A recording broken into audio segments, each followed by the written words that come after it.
স্বাগত চট্টগ্রাম প্রতিদিনে, সাথে আছি আমি নাফিসা হক। এবার বিস্তারিত।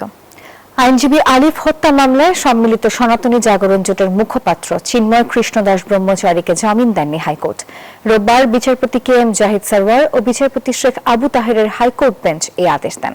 সেই সঙ্গে ইসকন নেতা চিন্ময় দাসের বিরুদ্ধে থাকা বাকি 4 মামলার জামিন প্রশ্নে আদেশের জন্য আগামীকাল সোমবার দিন ধার্য করেছেন আদালত। এর আগে 7 মে হত্যাসহ পৃথক 5টি মামলায় ইসকন নেতা চিন্ময় দাসের জামিন প্রশ্নে জারি করা রুলের উপর শুনানি শেষ হয়। চিন্ময় কৃষ্ণদাস ব্রহ্মচারীর আজকে 5টি মামলার আমাদের জাজমেন্টের জন্য ছিল। এখন 5টা মামলার মধ্যে 4টা মামলা আগামীকাল জাজমেন্ট দেবেন। যেটা আলিফ হত্যা মামলা সেটাতে আমাদের বক্তব্য হলো ওনার নাম এজাহারে ছিল না, আর উনি যখন পুলিশ কাস্টডিতে ছিল তখনই এই হত্যাকাণ্ডের ঘটনাটা। সারা দেশে হামির প্রাদুর্ভাবে গত 24 ঘন্টায় 3 শিশু প্রাণ হারিয়েছে। সিলেটে 2 ও বরিশালে 1 শিশুর মৃত্যু হয়েছে। প্রতিদিন শয্যা সংকটে অনেকেই নিচ্ছেন মেঝেতে চিকিৎসা। চট্টগ্রামে নতুন করে আরো 4 শিশুর হাম শনাক্ত হয়েছে। এখন পর্যন্ত মোট 95 জনের শরীরে হাম শনাক্ত হয়। এছাড়া মারা গেছে 1 শিশু।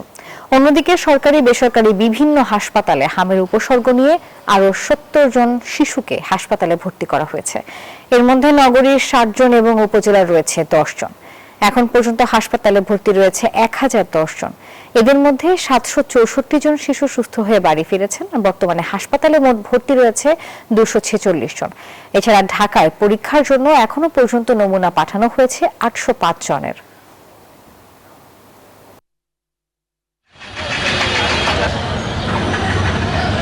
গণভোটের রায় জনগণের সার্বভৌম অভিপ্রায়ের বহিঃপ্রকাশ, এই বিষয়ক সেমিনার আয়োজন করেছে 11 দলীয় ঐক্য চট্টগ্রাম মহানগর। এ নিয়ে আরো খবর জানাতে চট্টগ্রাম থেকে সরাসরি যুক্ত হচ্ছেন সহকর্মী আকরাম হোসেন। আকরাম, বিস্তারিত জানাবেন। ধন্যবাদ নাফিসা। আমরা আছি এখন চট্টগ্রাম মহানগর ইঞ্জিনিয়ারিং ইনস্টিটিউটে, যেখানে আসলে 11 দলীয় ঐক্যের ব্যানারে যে সেমিনারটি চলছে, সেই সেমিনারটি হচ্ছে গণভোটের রায় জনগণের সার্বভৌমত্ব অভিপ্রায়ের বহিঃপ্রকাশ, এবং সেটি নিয়ে বাংলাদেশ জামাতে ইসলামী আছেন। আজকের এই অনুষ্ঠানের প্রধান অতিথি, এই সেমিনারের প্রধান অতিথি হিসেবে উপস্থিত থাকার কথা রয়েছে এলডিপির চেয়ারম্যান ডক্টর কর্নেল অলি আহমেদ, এবং প্রধান আলোচক হিসেবে উপস্থিত থাকার কথা রয়েছে বাংলাদেশ জামাতে ইসলামীর সেক্রেটারি জেনারেল অধ্যাপক গোলাম পরোয়ার, এবং একই সাথে আজকের এই সেমিনারের প্রবন্ধ উপস্থাপন করবেন সুপ্রিম কোর্টের সিনিয়র আইনজীবী অ্যাডভোকেট শিশির, এবং এই সেমিনারে বক্তারা বলছেন বিএনপি জুলাই সনদ বাস্তবায়ন না করে জনগণের সাথে বেইমানি করেছেন, এবং একই সাথে রাজপথে আন্দোলনের মধ্য দিয়ে বিএনপিকে উৎখাত করার ঘোষণা দিয়েছেন এই সেমিনারের। এখন পর্যন্ত চট্টগ্রামের ইঞ্জিনিয়ারিং ইনস্টিটিউশন থেকে আমার কাছে ছিল সর্বশেষ অবস্থা। আমরা এখন যাব স্টুডিওতে। নাফিসা। আকরাম, ধন্যবাদ আপনাকে। চট্টগ্রাম মেডিকেলের আইসিইউতে মৃত্যুর সঙ্গে লড়ছে বায়াজিতে গুলিবিদ্ধ শিশু রেশমি। চোখ দিয়ে গুলি ঢুকে আটকে আছে খুলিতে। গুলি বের করা সম্ভব হচ্ছে না বলে চিকিৎসকরা জানিয়েছেন। আর একই ঘটনায় নিহত হন রাজু নামের এক যুবক। রতন দাসের ছবিতে চট্টগ্রাম থেকে বিস্তারিত জানাচ্ছেন সহকর্মী নয়ন বড়ুয়া। জীবন মৃত্যুর সন্ধিক্ষণে চট্টগ্রামে বাইজিদে দুর্বৃত্তদের গুলিতে আহত শিশু রেশমি আক্তার। একটি গুলি তার বাম চোখ দিয়ে ঢুকে মাথার ভেতরে রয়েছে। মস্তিষ্কে থাকা গুলিটি বের করা যাচ্ছে না। তার শরীরের বিভিন্ন অঙ্গ কাজ করছে না বলে জানান চট্টগ্রাম মেডিকেল পরিচালক। 12 বছর বয়সী এই শিশু চট্টগ্রাম মেডিকেল কলেজ হাসপাতালে আইসিইউতে চিকিৎসাধীন। লেভেল অফ কনসিয়াসনেস জি63 আমরা কখন বলি, যখন একটা পেশেন্টের কিচ্ছু থাকে না, ওটাকে ব্লাড প্রেশার নিয়ে কিছু নেই, এটা আমরা নরড্রেনের সাপোর্ট দিয়ে রাখছি, এটা দিয়ে যতক্ষণ রেসপন্স করে। এইদিকে আইসিইউর বাইরে পরিবার স্বজনদের কান্না আহাজারি। সন্তানের এমন সংকটাপন্ন অবস্থায় দিশাহারা সবজি বিক্রেতা বাবা ও ভাই। বিচার চাই, আমি আমার মেয়ের অপরাধে বিচার চাই। এটা কি কারণে হয়েছে? একই ঘটনায় নিহত হন হাসান ওরফে রাজু নামে এক যুবক। রাজু রাউজান উপজেলার কদমপুর ইউনিয়নের বাসিন্দা। পুলিশ বলছে পূর্ব শত্রুতার জেরে খুন হয়েছে রাজু। আর রাজুকে এলোপাতারি গুলি করতে গিয়ে গুলি লেগে যায় রেশমির। জড়িতদের ধরতে অভিযান চালাচ্ছেন তারা। এটা হত্যাকাণ্ডের মধ্যে পূর্ব শত্রুতার জের ধরেই হত্যাকাণ্ড সংঘটিত হয়েছে। এটা আমরা প্র্যাকটিক্যালি আমরা ডকুমেন্টারি বলতে পারতেছি না, কাগজপত্র আমরা বের হলে তখন আমরা বলতে পারবো। রেশমির শারীরিক অবস্থা বিবেচনায় অস্ত্রোপচার না করার সিদ্ধান্ত নিয়েছে মেডিকেল বোর্ড। সুস্থ কর্ম আমরা কিচ্ছু বুঝতেছি। নয়ন বড়ুয়া জয়, নিউজ 24, চট্টগ্রাম। মাদক ও কিশোর গ্যাং সমাজকে ধ্বংস করছে, এসব অপরাধ দমনে সবাইকে ঐক্যবদ্ধভাবে কাজ করতে হবে, এমন মন্তব্য করেছেন চট্টগ্রাম সিটি কর্পোরেশনের মেয়র ডাক্তার শাহাদাত হোসেন। দুপুরে চট্টগ্রাম নগরীর লালখান বাজারে মাদক ও কৃষক গ্যাংয়ের বিরুদ্ধে জনসচেতনতা সৃষ্টি এবং প্রশাসনিক পদক্ষেপের দাবিতে এক মানববন্ধনে এসব কথা বলেন তিনি।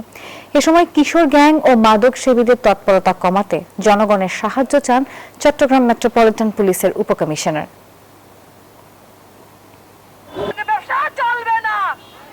চট্টগ্রাম বন্দরে শুরু হয়েছে সপ্তাহব্যাপী বন্দর নিরাপত্তা সপ্তাহ কর্মসূচি।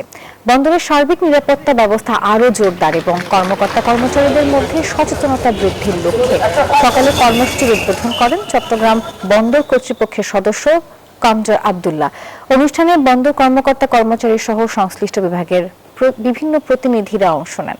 উদ্বোধনের পর নিরাপত্তা সচেতনতা বৃদ্ধির অংশ হিসেবে বন্দর ভবনের সামনে থেকে একটি বর্ণাঢ্য র্যালি বের করা হয়।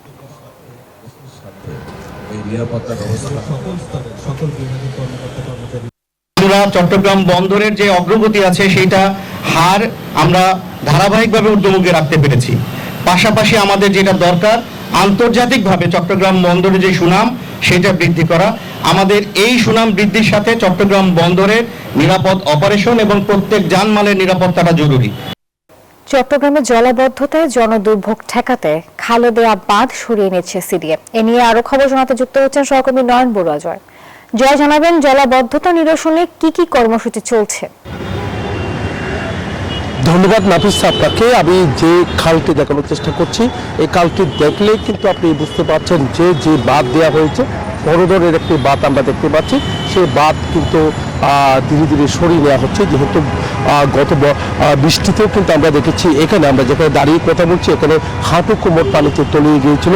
চট্টগ্রামবাসীর যে সবচেয়ে বড় দুর্ভোগ কিন্তু এই এলাকায়, যেহেতু এখানে চট্টগ্রাম মেডিকেল কলেজ রয়েছে, এমনকি সরকারি হাসপাতাল এর পাশাপাশি বেসরকারি হাসপাতালও কিন্তু এখানে রয়েছে, তার কারণে কিন্তু দুর্ভোগটা চরম আকার ধারণ করেছিল। এই কারণে কিন্তু সিটি মেয়র এমনকি সিডিএ তারা একটা যৌথ মিটিং হয়েছে, এমনকি এখানে প্রতিমন্ত্রীও এসেছিল। তো তাদের যে একটা নির্দেশনা রয়েছে, এই বাঁধগুলো অন্তত বর্ষাকাল পর্যন্ত সরিয়ে নিয়ে খালগুলোতে যেন পানির প্রবাহ কোনো জায়গায় বাধা না হয় সেদিকে কিন্তু তাদের সেই নির্দেশনা রয়েছে।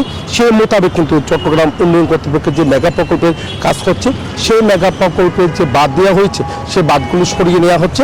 আবারও বর্ষার পরে আবার বাঁধ দিয়ে তারা তাদের যে জলাবদ্ধতা নিরসন প্রকল্পের কাজ তারা শুরু করবে বলে আমাদেরকে জানিয়েছেন। এই ছিল আমার এখানকার সর্বশেষ। ফিরে যাচ্ছে স্টুডিওতে নাফিসের কাছে। জয়, ধন্যবাদ আপনাকে।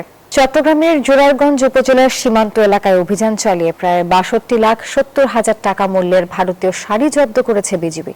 রোববার দুপুরে ফেনী ৪ বিজিবির বিশেষ টহল দল এই অভিযান পরিচালনা করে। বিজিবি জানায়, সীমান্তে নিরাপত্তা রক্ষা, মাদকের অবৈধ পাচার ও চোরাচালান প্রতিরোধ সহ অবৈধ অনুপ্রবেশ রোধে ফেনী ৪ বিজিবির আভিযানিক কর্মকাণ্ড ও গোয়েন্দা তৎপরতা অব্যাহত রয়েছে।